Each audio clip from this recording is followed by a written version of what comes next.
Olá, amados irmãos, sejam todos bem-vindos, internautas, você que está aqui no nosso canal, para mais uma aula da nossa Escola Bíblica Dominical da editora Betel.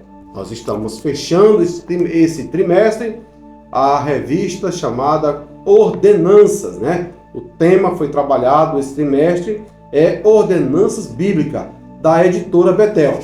É uma revista bem prática, de fácil compreensão, e nós estamos aqui fazendo um breve comentário desta lição. Encerramos aqui um ciclo de 13 lições, foram 3 meses trabalhando esse tema. Eu creio que algum proveito deve ter havido na sua vida, e se não houve, volte às lições e vamos reaprender até fixar os ensinamentos. Como eu costumo dizer, eu não tenho muito que lhe ensinar, mas o pouco que eu tenho, eu lhe dou e de graça, na esperança de que este ensinamento seja uma bênção na sua vida, ok? Então vamos lá, sem mais delongas, direto ao ponto. Fechando o trimestre, lição de número 13, que tem o título Ordenança para pregar o Evangelho. O texto áureo, disse-lhe: Ide por todo o mundo, pregai o Evangelho a toda criatura. Marcos 16 e 15. Verdade aplicada. Cada discípulo de Cristo, independente do cargo ministerial, tem a responsabilidade de anunciar a todas as pessoas a mensagem do Evangelho da salvação em Jesus Cristo. A verdade aplicada, mostrar que o ide é uma ordenança sem contestação. Falar que o tempo de semear é ininterrupto. Ressaltar que ganhar almas é algo sublime. Amém? O texto de referência está em Marcos 16, que diz o seguinte: Disse-lhe, ide por todo o mundo, pregai o evangelho a toda criatura. Quem crê e for batizado será salvo, mas quem não crê será condenado. E estes sinais seguirão aos que creem. Em meu nome expulsarão os demônios, falarão novas línguas, pegarão as serpentes, e se beberem alguma coisa mortífera, não lhe fará dano algum, e porão as mãos sobre os enfermos, e os curarão.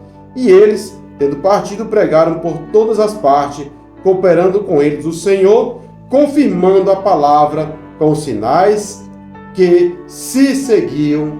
Amém.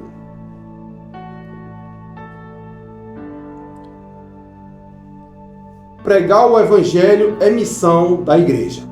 Após sua ressurreição, nosso Senhor, em um dos vários encontros com os discípulos, além de provar-lhes que é Ele mesmo que estava ali, diante da incredulidade e espanto, também abriu mentes deles para que entendessem que a Escritura já tinha revelado o sofrimento, morte e ressurreição de Jesus.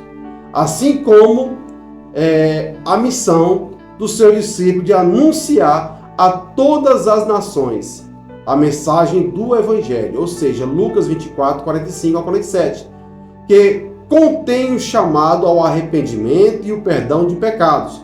O Evangelho de Mateus enfatiza que a missão inclui não apenas anunciar, mas também fazer com que outros de todas as nações sejam também discípulos de Cristo, sejam batizados e ensinados sobre o mandamento do Senhor. No Evangelho de Marcos, vemos a relevância da pregação do Evangelho para que as pessoas creiam e sejam batizados. Está em Marcos 16.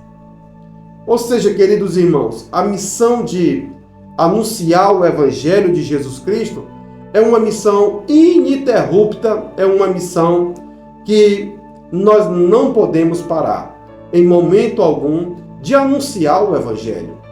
E como nós devemos anunciar o Evangelho?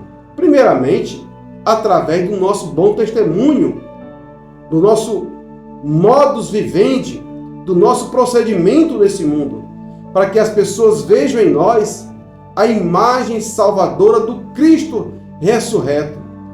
As pessoas, o mundo, o pecador, precisa ver em nós cristãos a imagem refletida de Jesus. E É essa nossa missão primordial, anunciar o Evangelho. Porque se nós não temos uma vida ilibada, não adianta pegarmos o microfone ou a internet para anunciar a palavra do Senhor, que ela não terá efeito, porque primeiramente a palavra de Deus ela faz efeito na vida do seu pregador. Se você quer ganhar uma pessoa para Jesus, comece ganhando a você mesmo para Jesus, para que ao abrir a sua boca, o Senhor possa confirmar no coração dela a presença dele na tua vida. Assim, nós iremos ganhar não só os de casa, como os de fora e muitas outras pessoas ou todo mundo, a partir do nosso procedimento, da nossa ética cristã, da nossa moral cristã em relação ao mundo que nós vivemos, em relação às pessoas que estão em nossa volta. Nós precisamos anunciar o Evangelho, como diz o apóstolo Paulo, a tempo e a fora de tempo. Contudo, não adianta você ou outro dizer: o Senhor vela pela sua palavra e faz cumprir, estando com a vida arruinada, desmoralizada. Não adianta. O Evangelho só vai ter efeito nos corações a partir da vida do seu portador, o portador da luz. Vamos lá. Fazer discípulo de todos os povos. Esta foi a autorização e o mandamento, a ordenança que Jesus deu a cada um dos seus seguidores. Essa foi a maior oportunidade que ele já ofereceu aos crentes em Cristo Jesus. É privilégio, convocação, propósito e ministério de todo cristão, independentemente de outras funções, dons e ministérios que são chamados e incluídos para o cumprimento dessa nobre missão. Os discípulos deveriam pregar o arrependimento para o perdão dos pecados, para uma nova vida em Cristo. O evangelho da facilidade e do triunfalismo, da prosperidade, o evangelho sem nenhum compromisso voluntário do pecador em obedecer a Cristo e sua palavra, é um evangelho falso. Ninguém pode ter Jesus como Salvador sem tê-lo como Senhor da sua vida. Ou seja, não adianta querer o Senhor da bênção sem ter, primeiramente, Ele como Senhor da sua vida. Não adianta querer ter a bênção sem ter o Senhor da bênção. Nós precisamos, primeiramente, ter o Senhor da bênção em nossa vida. A nossa vida em relação a Deus, ela precisa ser redimida, ela precisa ser santificada, ela precisa ser purificada no sangue de Jesus Cristo. Senão não adianta. Não adianta pregar esse evangelho da facilidade. Não adianta pregar esse evangelho de triunfalismo. Não adianta pregar esse evangelho da prosperidade. O evangelho é necessariamente e radicalmente o evangelho do arrependimento. Sem arrependimento não há evangelho. Não adianta você querer se enganar. É preciso haver arrependimento. E o arrependimento começa a partir da mensagem do portador do evangelho, do portador da luz. Ele é a mensagem viva que vai falar. Se ele não tem uma conduta ilibada, uma vida ilibada, se ele não tem um respeito, como ele vai falar de coisas tão sérias e profundas como o arrependimento se ele está com a vida destroçada? Não adianta. Para que o pecador se arrependa, é preciso primeiro que o pregador tenha compromisso com a palavra e depois o discipulador tenha compromisso com o evangelho de ensinar o caminho que essa pessoa deve andar através do arrependimento dele em relação a Cristo Jesus e em relação ao mundo. Arrependimento, voltar-se para Deus, parar o caminho, deixar de seguir o pecado e voltar-se para o Senhor de todas as coisas, Jesus Cristo. E o arrependimento genuíno, ele é gerado a partir do Espírito Santo na vida do pecador.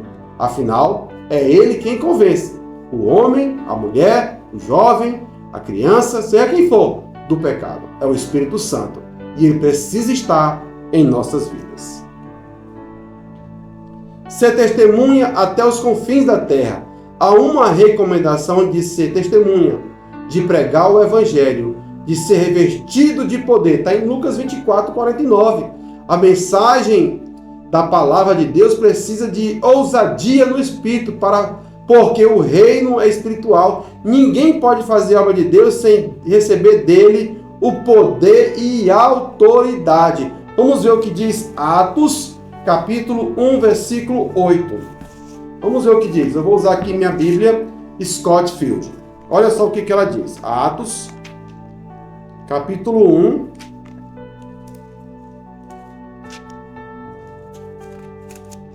e 8. Ele fala que: contudo recebereis poder quando o Espírito Santo descer sobre vós, e sereis minha testemunha, tanto em Jerusalém, como em toda a Judéia e Samaria e até os confins da terra. Atos 20 e 24. 20 e 24 diz assim: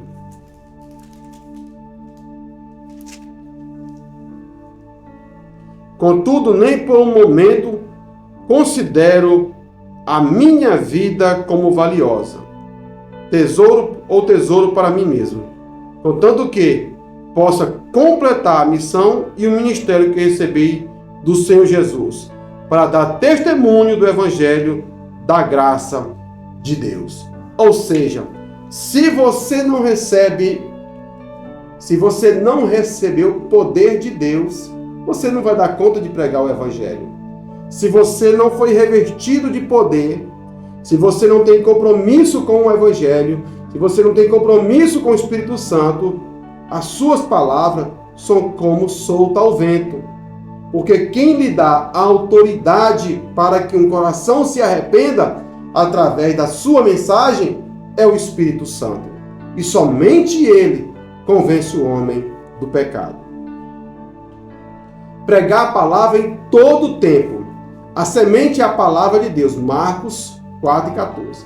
A dificuldade da semeadura está registrada na parábola do semeador, onde alguns caíram à beira do caminho, vieram as aves dos céus e comeram, e outras caíram em meio aos pedregulhos, e o sol as queimou, pois não havia terra suficiente, e outras caíram em meio entre os espinhos, os quais as sufocaram e não deixaram crescer e frutificar. Mas outras caíram em boa terra e deu seu fruto, um a 100, outro a 60 e outro a 30.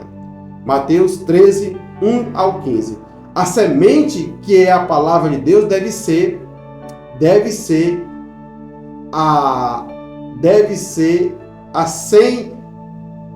genuína, é isso.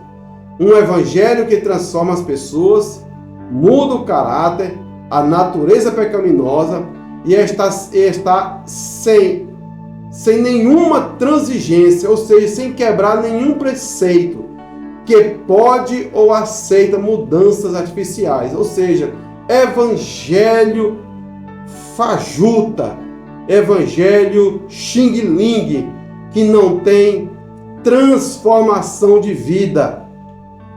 Esse tipo de evangelho fajuta, sem compromisso, sem exigência, sem lei, este evangelho não é um evangelho transformador. O evangelho transformador é o evangelho que muda a vida de uma pessoa, transforma uma pessoa de dentro para fora. É metanoia, é mudança de vida, é mudança de hábito, é mudança de cultura, é mudança de comportamento. Esse é o evangelho genuíno.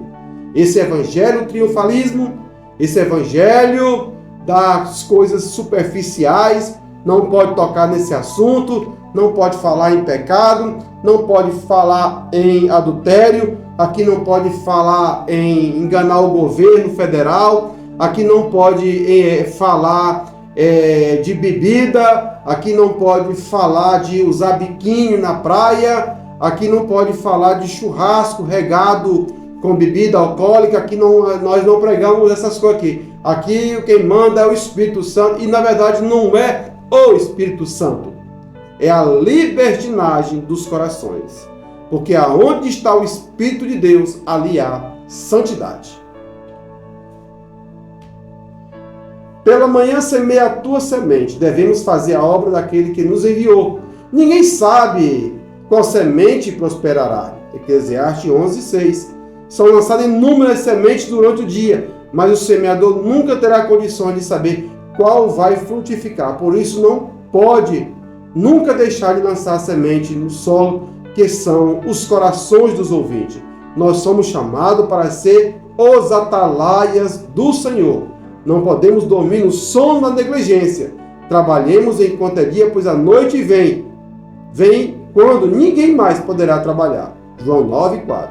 Não retire a sua mão do arado, mãos à obra. Ou seja, a boa semente semeada é a semente do Evangelho. Na parábola do semeador, ele faz o comparativo de várias sementes. Nós devemos sempre lançar a semente. Agora, onde ela vai cair, em qual coração ela vai cair, se é um coração cheio de espinho, se é um coração de terra ruim, se é um coração amargurado, nós não sabemos. Nós esperamos que aonde ela caia, aonde ela vá, ela possa fazer transformação. Transformação, independente do solo. A semente da palavra de Deus, ela transforma um solo de terra seca, árida, sem perspectiva, em terra fértil e em terra abençoada. Porque a palavra de Deus, ela tem poder para mudar, primeiramente, decretos, mudar situações e mudar destinos de pessoas. A palavra de Deus, ela é restauradora, sobretudo, mas desde que haja um compromisso com a mesma palavra.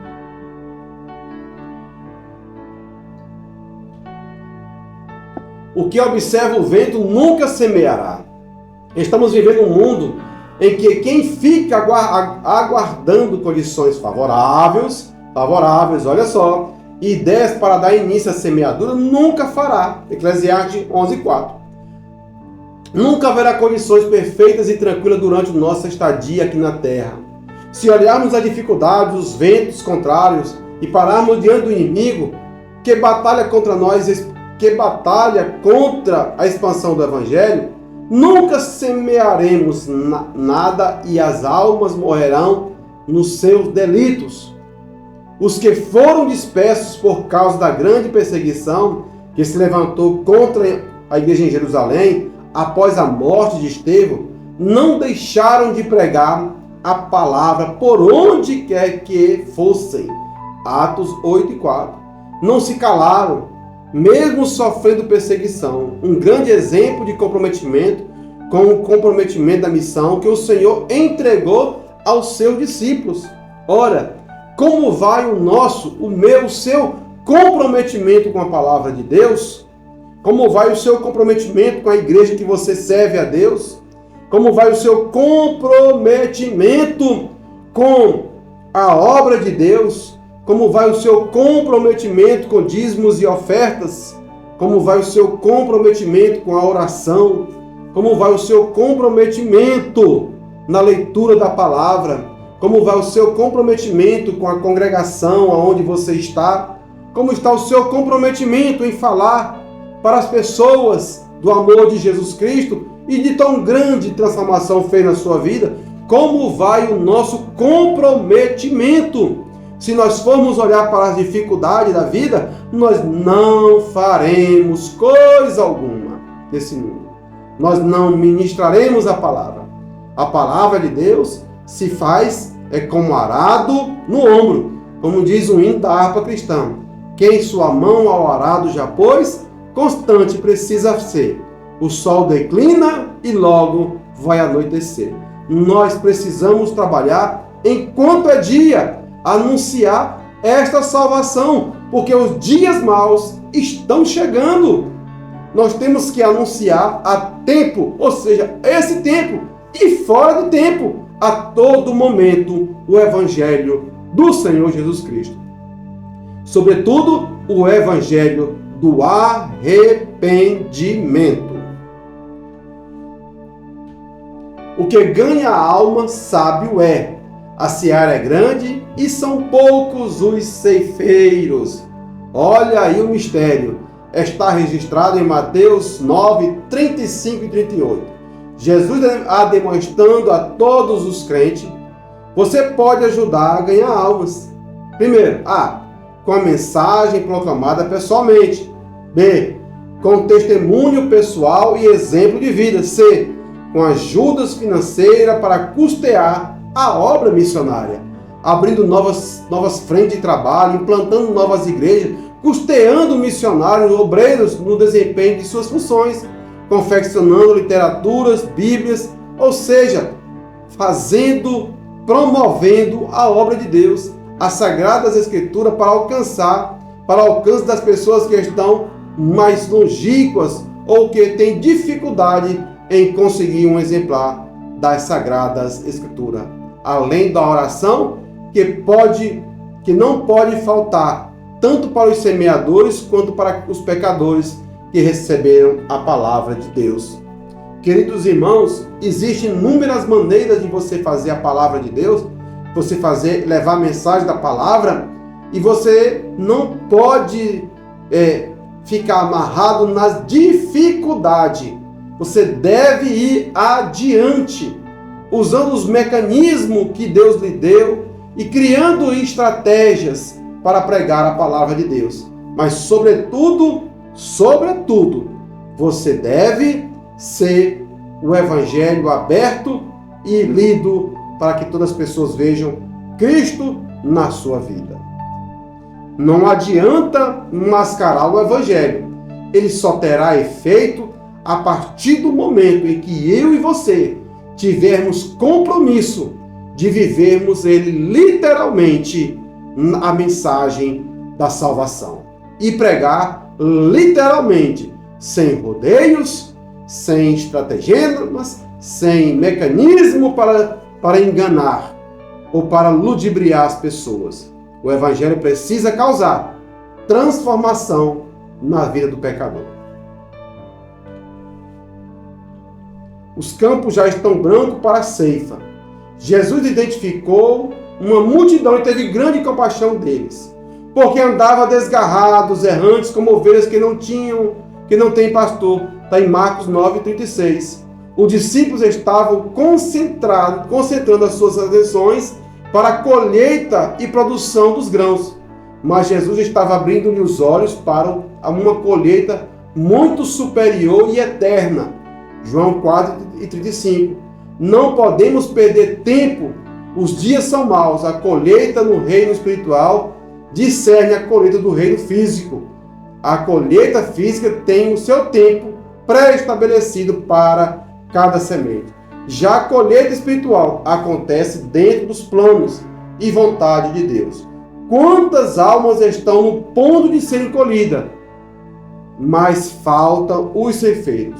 Muitos estão, olha só, no aguardo por causa da misericórdia de Deus.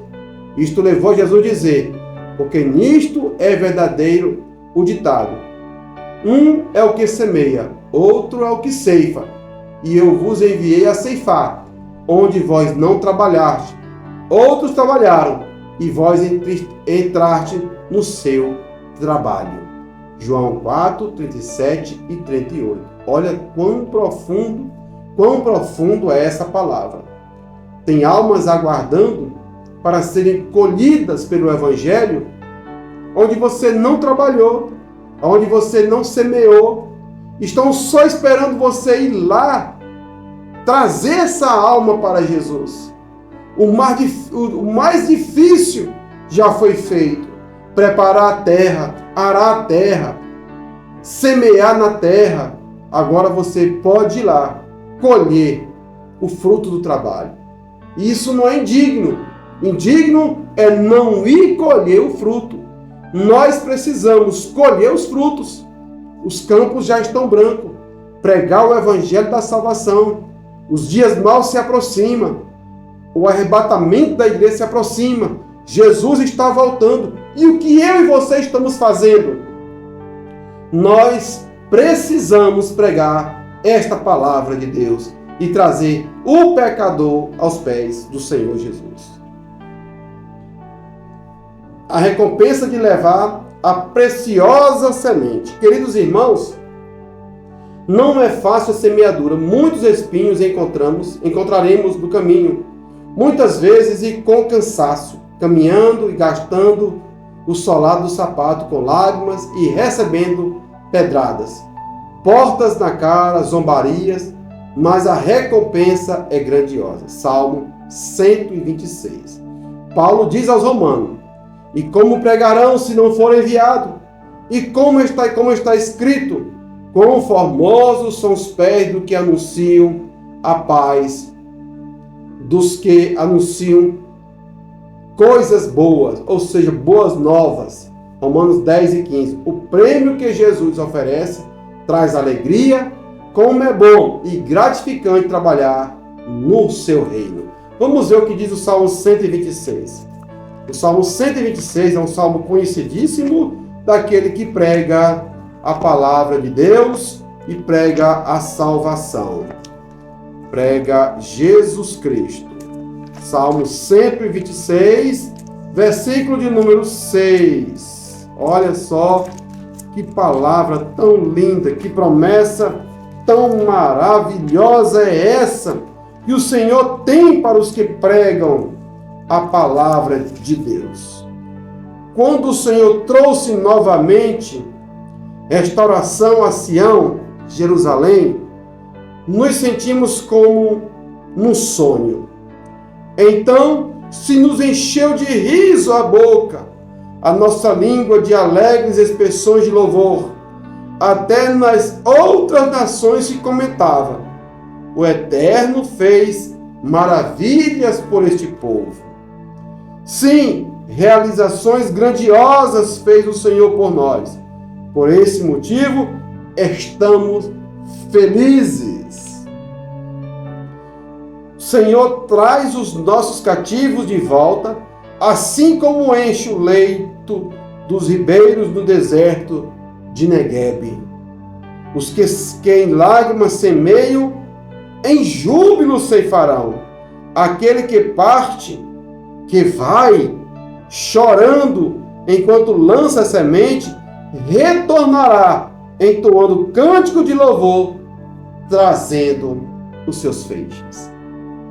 Glória a Jesus! É assim que se faz a obra de Deus. É assim que você exerce seu cargo na sua igreja, a sua função na igreja. Às vezes é chorando mesmo, mas lá dentro uma alegria, um compromisso inaudito, um compromisso inverbalizável que você sente em relação a Jesus Cristo. Não espere fazer a obra com muita alegria, com muita facilidade. O inimigo de nossas almas sempre vai se opor ao trabalho do Evangelho. Mas a palavra nos dá uma promessa.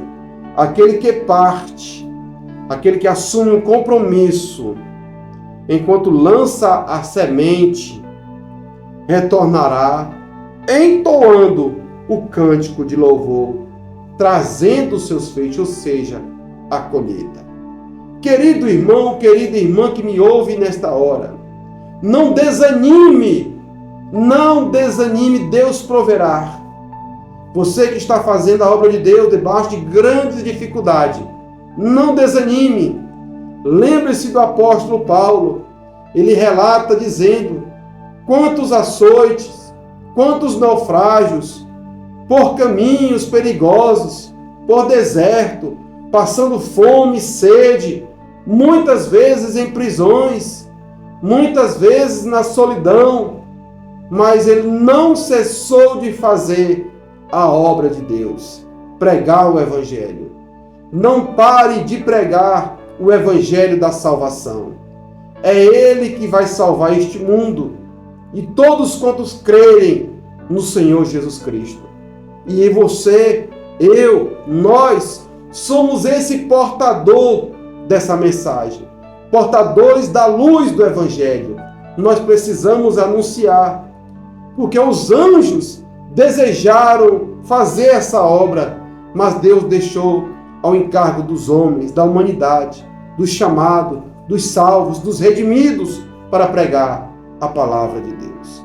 Portanto, eu lhe digo, vamos caminhando, vamos chorando, outrora cantando, mas vamos, não podemos parar. O dia já se aproxima, a hora já está chegando e nós vamos nos encontrar para sempre com o Senhor Jesus Cristo. Amém? Que Deus te abençoe, te dê sorte, shalom, shalom, paz e prosperidade. Que o Senhor te dê uma boa aula domingo, seja edificado e seja bênção na vida das pessoas. Se importe somente com uma coisa, em falar de Jesus. O resto, Ele se encarrega. Amém? Shalom, shalom. Até a próxima.